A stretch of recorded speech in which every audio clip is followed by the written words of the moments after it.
Hello, my delicious co-creators. Lilou here on the Juicy Living Tour in Toulouse in south of France, and I found an English speaker. Oh my God, you're bilingual actually, aren't you? Yes. So Frederic, I'm really excited to interview you on this book, Reinventing Organization. The foreword is by Ken Wilbert. Wow. Do you know him personally? How did you get such an amazing man to write your foreword? Not that you are not an amazing man, because I know you and this is pretty amazing, but... It's a funny story. I didn't know him. I wasn't into the integral circle, so I had read quite a few things by him, and so this had informed my thinking. And at some point I just had this intuition. I just printed out an early version, draft of the book, mailed it without introduction to Ken Wilber, Denver, United States, not expecting to hear anything back, because I know he's extremely busy.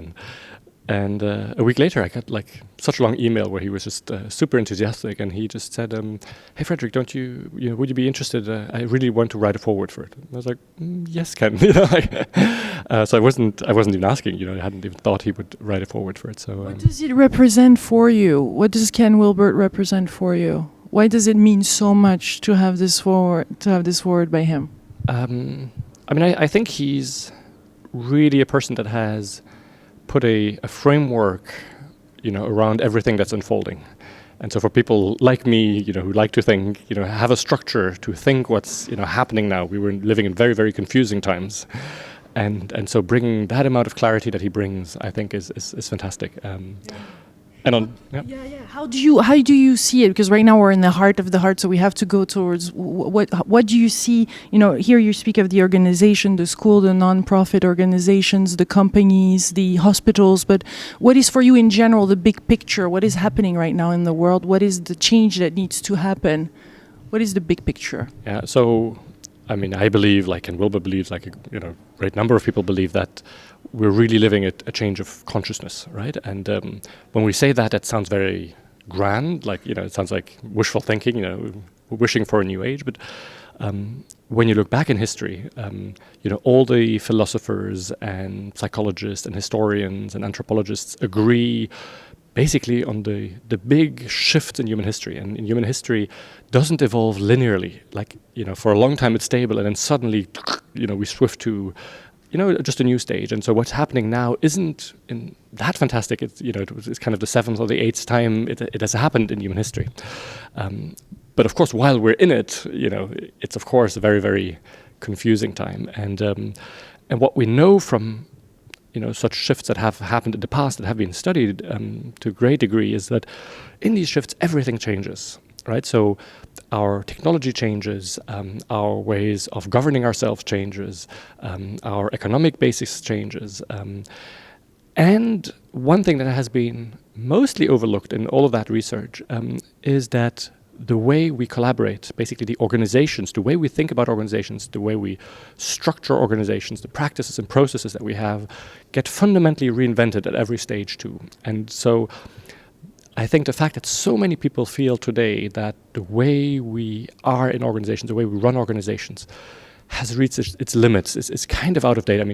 Most people just dread going to work because of the politics and the bureaucracy and the infighting and the silos and so there's been great books written about the flight, people just leaving organizations because they just can't stand organizations. Doctors and nurses are leaving hospitals because our hospitals are so deeply soulless places, and teachers are leaving the teaching profession and jobs, not because they don't like teaching, but just because the way the schools are run, the way isn't working for them anymore. And in my field, I've been working as a coach, as a consultant. I've seen this in large organizations where when I have wonderfully deep coaching sessions with people at the top of organizations, once they really get through really deep and meaningful questions and really reassess their lives, most of the time then they're out. They say I don't want to play this game anymore, this rat race, this politics, and so I think all of that shows that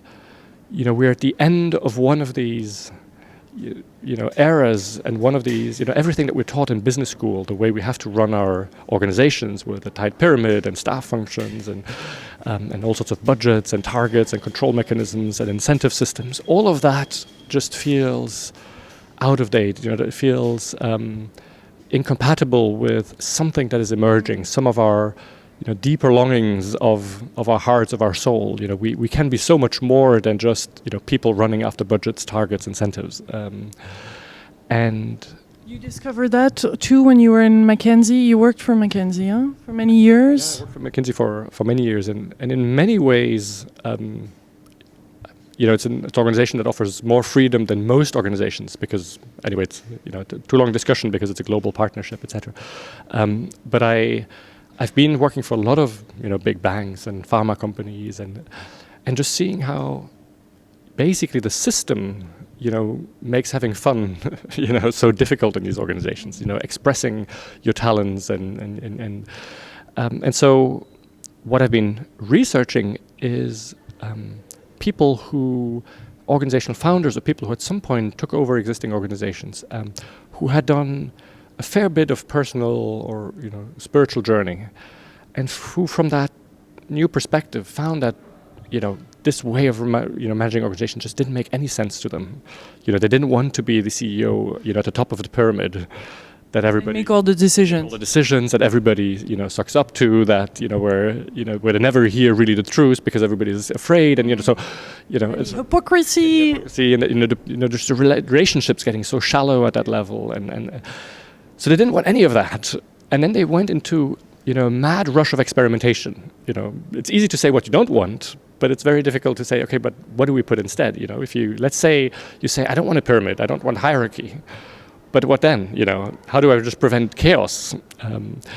And so they experimented like hell until they stumbled on something else that, ended up being dramatically more powerful, more soulful, more inspiring, more motivating.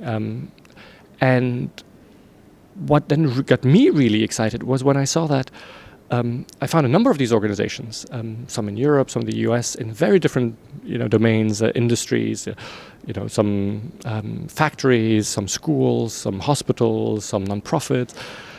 So they really had nothing in common. They didn't know of each other, but they ended up operating on remarkably similar structures and practices and principles.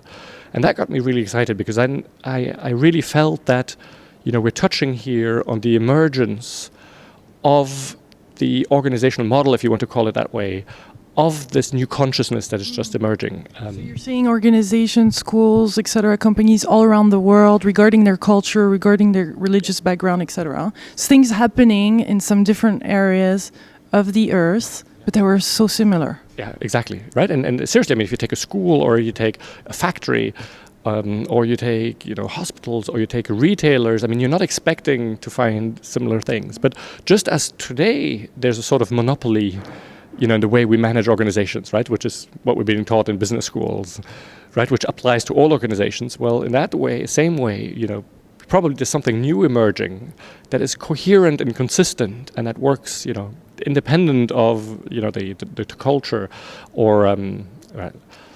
And so what are some of those key points or key principles, could we say, or do we first need to look at, again, this big picture? Where do we start to really see what it can look like and what it can be like? It's tough to say it because they really reinvent pretty much everything. So it's not a pyramid, so it's another type of structure. It's a different decision-making mechanisms. It's the way they recruit, the way they evaluate, the way they compensate, the way they hold meetings. I mean, all of that change is reinvented and puts basically the dominant management thinking on its head. So if this is really true, if this is starting to emerge on a broad scale, at some point business schools will have to throw out all of their manuals and bring in new ones. So it's but let me still try to give you some of the big breakthroughs.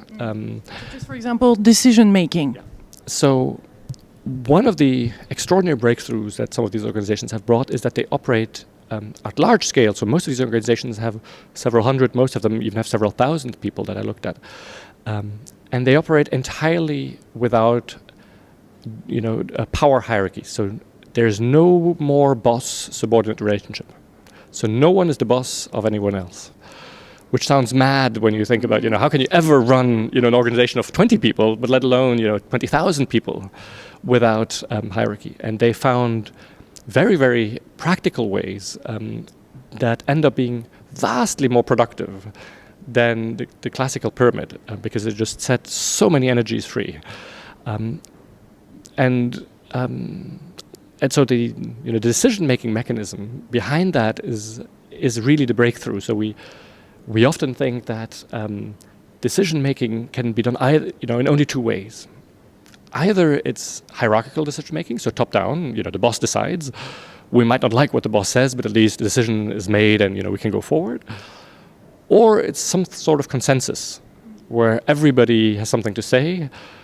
And it's great because it's, everybody can be heard, but on the other hand, it often ends up being horribly slow and, and in the end, no decision gets made, or it's a watered-down decision that in the end nobody ends up liking. And so both of them have, pretty big drawbacks. And what, almost all of these organizations have found, so this is one of these examples of, organizations that stumbled upon the same thing, is a third mechanism that transcends these two. That basically takes the best of the two, which one organization calls the advice process. And in essence, it's very simple. It is that any person, given that there's no more hierarchy, any person in the organization can make any decision. There's no more approval mechanism. You don't need anybody higher up to make an approval. Anybody can make any decision, including spending company money, so including a machine operator buying a new machine that costs $200,000, provided they have sought advice from people who have expertise in a matter and from people who will be meaningfully affected by the decision. And so you have to listen to these people and then in consciousness decide to take on board or not their advice. So you don't have to make a watered down compromise. You can very well say, hey, in the end, Lilou, I listened to you really carefully, but then I ended up deciding to drop your advice for reasons X and Y. And it's a mechanism that basically forces people to integrate the collective intelligence of everybody that has something to say around that topic. So everybody who has something to say, is heard, like in consensus, but nobody can block it. And on the other hand, like in the traditional top-down, it's a one-person decision. So if you feel really passionate, strongly about something, you can just go. In today's organization, when you feel strongly passionate about it, you have to convince your boss, and if for whatever reason your boss isn't convinced, then probably he needs to convince the boss of the boss, and most of the time, it ends up being dropped, and you even stop proposing stuff. You see plenty of stuff that could work better, but you even stop caring, right? And so in these organizations, you just have a tremendous amount of energy that gets set free because everybody is fully powerful. Everybody has the power to change anything. The only thing is that they have to listen to others and base the decision on the collective intelligence of other people. So then we're talking here, there's no processes because companies love that. This is step A, B, C, D, so there's no more of that, or can there still be some guidance and some guidelines? Yeah, so what you see a lot in these organizations is that you have natural things that emerge and the unnatural forced things that fall off. So in terms of processes, there are some natural processes in the things you do. So for one of these organizations produces tomato paste and ketchup and these kind of things. Okay, so they produce 50% of all the tomato paste and ketchup in the US. So that is a very, very tight process where you start with a tomato at one end and you end up with a paste, and you have to go to certain temperatures, and so that's a natural process that you need to make the tomato paste. And everybody abides by that just because it makes sense. Nobody feels it's an imposition from above. That's what the tomato needs. It's not a boss. The tomato just needs that. On the other hand, you pretty much have none of the processes that were artificially imposed. So for instance, in most of the organizations, you have no staff functions. So there isn't an HR function that imposes whatever recruitment process, or there isn't a controlling function that says, like, on your company expenses, you need to follow all these steps. So there's a degree of trust in these organizations that is due. You need to recruit somebody. Well, you just go out and do it, and you need to have expenses. Just go out and do it. Everything is transparent. So most likely, if you go ridiculously overboard in your expenses, somebody will see it and somebody will come up to you. But we actually don't need a process where somebody up there checks all of these individual expenses. So all of these a natural, burdensome, bureaucratic processes fall off, and the only thing that you stay with are kind of the natural processes that you need to get the work done. So there's some transparency, I guess, on all levels, including financial profits, etc. Total transparency. And you need it because anybody now can become a decision maker on important topics. So everybody needs to have all of the decisions. So in most of these organizations, all the financial data is public. And the salaries are public, so there's just total transparency. There's nothing to hide. Even the individual performances, are transparent. And in today's organizations, because there's all these games of promotions and looking good and all of that, we make a lot of these things, we hide them. We don't want people to know whether we're performing well or not. In these organizations, there's so much less fear because you're not jockeying for the next promotion. There's no promotion. There's no, and so all of that data is public. And so if I've performed badly, or my team has performed badly for the last month or two, well, that's okay. Everybody knows about it. We'll just have a discussion and we'll try to figure out and ask another team to help us. So there's a degree of confidence, of trust that makes that this data can be public. We don't need to be protected from ourselves. We don't need to be protected in terms of reputations. How does it work when there is like the government there, or some kind of money that comes from somebody else, or how do you deal with that, or shareholders, or board meetings and all that? How does that work? So, the way these organizations operate is so far, from the current organizations, and this example of no more hierarchy is just one of the things that I found in the research that there are two necessary conditions for this to work, and only two, but still, these two, and the two are that the CEO, now, in these organizations, the CEO isn't no longer a CEO, but the person. So what is he called, by the way? Yes, so these organizations typically have no job titles. Okay. So he's just Pete, or he's just John, or whatever.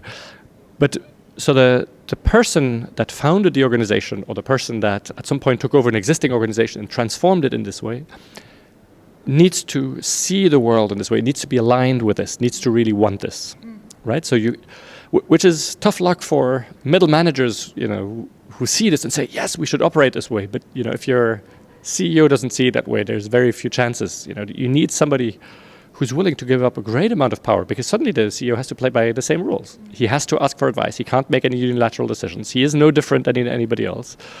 So he has to trust that you get rid of all these controlling processes, and that people will. So you need to get to work. So you need a very special founder or CEO or what. And second condition, the board needs to be aligned.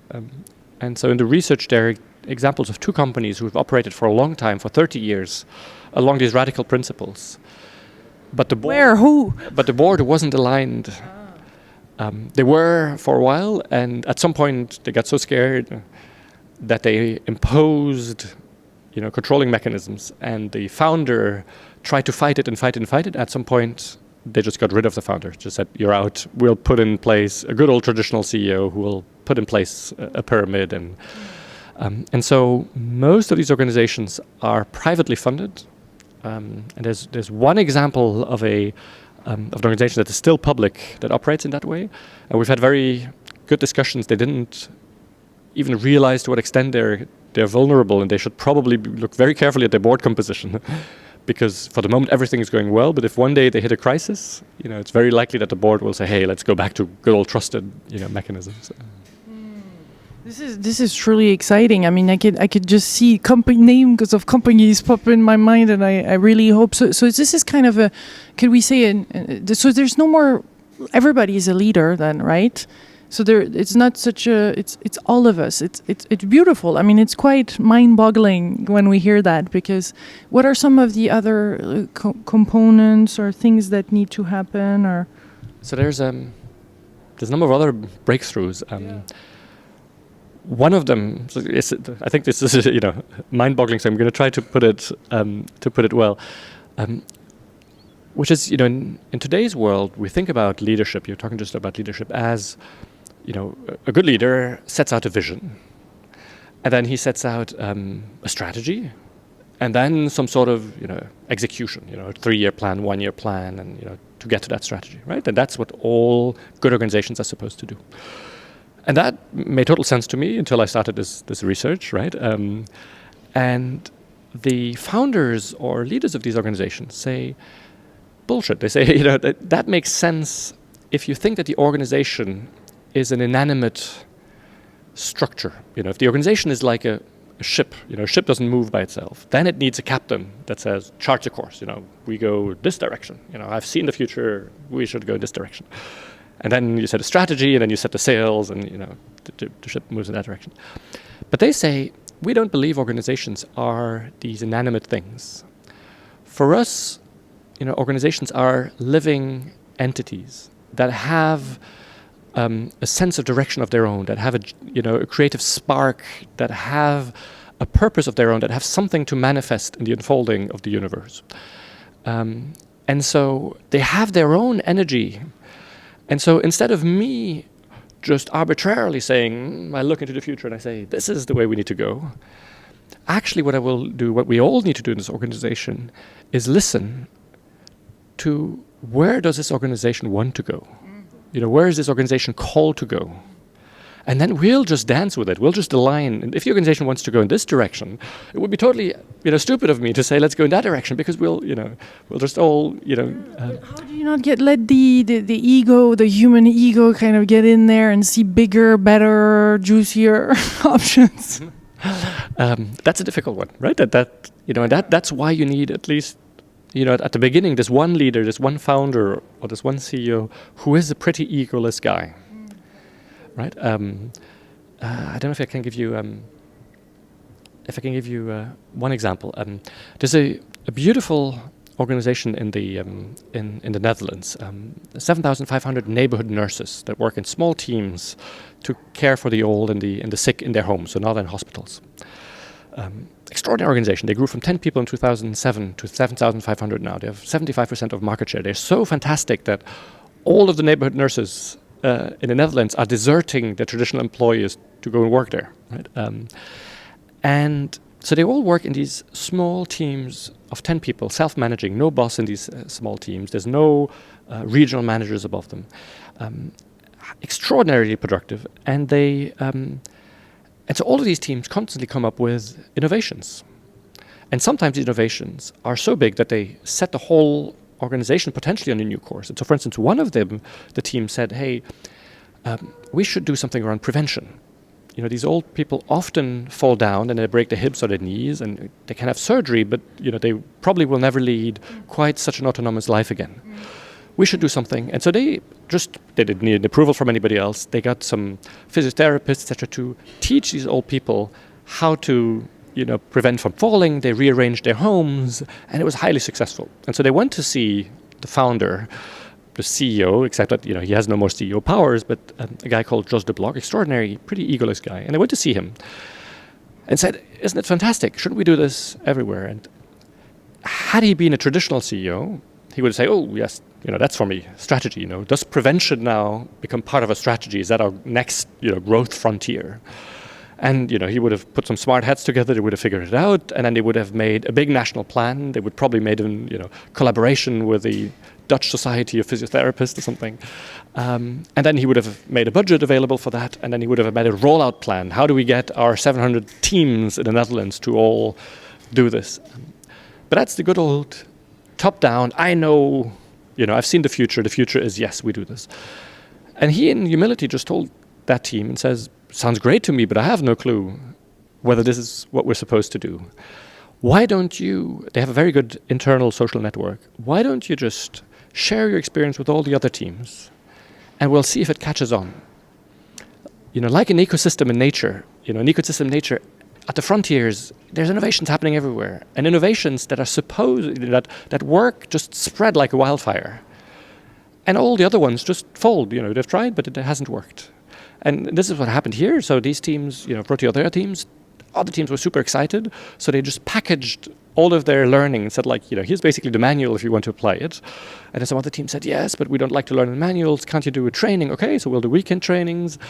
And by now, 90% of the teams, have added prevention to the thing. And so suddenly the organization has kind of shifted course, and prevention is now part of it. But no one has decided it. Even the founder hasn't decided it.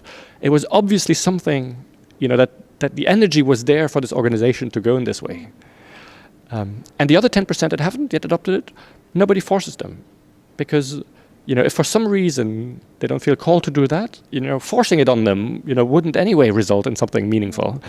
And so maybe they will do it, maybe they won't do it. But, suddenly the organization has slightly shifted course. Salary, promotions, bonuses, who decides of this thing? Yeah, so I'd love to tell you about all that. Let me take one, which is salaries, right? So no more boss. Who decides who makes how much money, right? Well, the advice process. Remember the advice process. It isn't the boss that decides. It isn't endless consensus around who makes how much money. So the advice process is I can take any decision provided I've sought advice. So I basically decide on my own salary. Right, and so most of these organizations do self-set salaries, but then they have very clever mechanisms. You have to seek advice, and all of that is public. So the most beautiful example I know of is this tomato processing company called Morningstar. They're based in California, and so they have 4 factories, and all of that is self-managed. And so once a year, if you're part of that organization, you write a letter where you say, I grant myself, either it's just, a cost of living adjustment, or a cost of living adjustment plus 2% or whatever. For this and this reason, and you motivate why you believe you deserve that. And next to that, and you add, they have beautiful feedback mechanism from peers, so what your peers say about, how you've performed, and whatever project you've taken on, or whatever, substantiates your claim. And then, to make the advice process simple, they've decided to elect committees. So in every factory, people elect a committee of people that they find, to be even-handed, to do that well. And that committee just takes all of the letters from that factory, puts them side by side, and sort of calibrates them. And gives advice, basically. And so maybe to you, Lilou, they will say, hey, Lilou, you've just given yourself cost of living, which is the basis. And I wonder if you haven't been too humble. You've done some really great stuff this year. And this, by the way, happens a lot more than in the other direction, that people are too humble. And, wonder if you shouldn't give yourself 1 or 2% raise. And to me, they might say, hey, Frederic, your 6%, sounds a bit generous. I mean, when we compare that to others, 1 or 2 might sound more like it. And it's only an advice. They can't impose anything. And then you and I can decide. I can decide to lower mine. You can decide to increase or not. But let's take my example. If I stay, adamant about my 6% instead of my 2, all of that is public. So people will know that I've taken 6, and that's okay. I've just not taken the advice of other people. That's totally okay. But everybody knows it, and then next year I better prove, that I'm really worth it. Because I've kind of put myself, outside of, and it works remarkably well. People are, it seems, remarkably good at judging their performance compared to others. So in any one year, they found when they did their stats, a quarter of people will give themselves more than salary of living adjustments. And in almost all cases, it's warranted. So out of the 400 people that work there all year round, there's maybe 3-4 people like me where they have to say, hey, lower it. And then some people take it or doesn't take it. And what is beautiful about the process is, here's an organization where nobody complains about their salary. Because if you don't like it, just change your salary. There's no more games, no more. Basically, what they say is there's no more, parent-child relationship. In most organizations, this boss-subordinate actually ends up playing parent-child. We go up to basically asking, come on, we need more. It's unfair, and she gets so much, and I don't get. Basically, like kids asking for more candy. Right, and then the boss is kind of like the parent that has to distribute the candy, right? Among the children. And say, I'd really like to give you more, but I can't give you more, and all of those games just fall away. So the salary isn't a topic. It just is not a topic. You just write out a letter, and then you get your advice, and then you move on. Right? I guess also internally, then there's this whole intranet, or could we say document sharing, and technology is a big part of it, or less than I expected it would be. So in organizations that are highly decentralized, like this, Dutch neighborhood nursing organizations, where all of them are scattered throughout the country, then yes, then it's absolutely critical. In other organizations, like this tomato company, they're located around 4 factories, and in having just some basic intranet, like most organizations have, where you just have a document repository, seems to be good enough. But so yes, for instance, this Dutch organization, they've build their own internal social network. They haven't even taken a standard platform because that is so crucial for knowledge exchange. And last little thing that we have not mentioned that is important to mention as part of this conversation. Very interesting, amazing conversation. I'm not surprised that Ken Wilbert decided to do this forward. A lot of people say this is life-changing and this might be the model of the future of the now. So this is quite some work that you have done. Yeah, so yeah, it was 3 years of kind of a 3-year sabbatical to research and write for this book.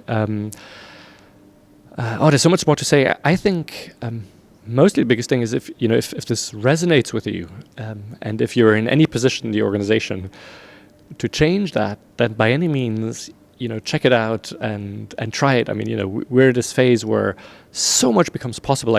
Most of what I hear when people read this is somehow I felt it all. Like I felt, that we have to go in this direction, and it's just so wonderful to see that organization actually doing it. For most people, it's just like, so it actually can be done. And so my hope with this book is that, if you're out there, if you're a teacher, if you're a doctor, if you're a nurse, if you're a businessman, if you're working in a nonprofit, and this resonates with you, just by any means, just it's ready. Pretty much take your inspiration from it. The book describes in detail how do you do evaluations, how do you make decisions. It's very every department is detailed. Yeah, so it's sort of meant as a handbook, so that you don't have to go through the 10 years of experimentations that the others have gone through. Well, thank you for that generous work. Really, really appreciate who you are as a human being as well. And I know this is exactly the conversation that needs to be spread all around the world. So thank you so much. Much love to all of you watching this interview, and please share it. Send it to the leader of your organization, to everybody. Thank you. Thank you very much, Frederic. It's a pleasure. Thank you, Lilou. Bye-bye.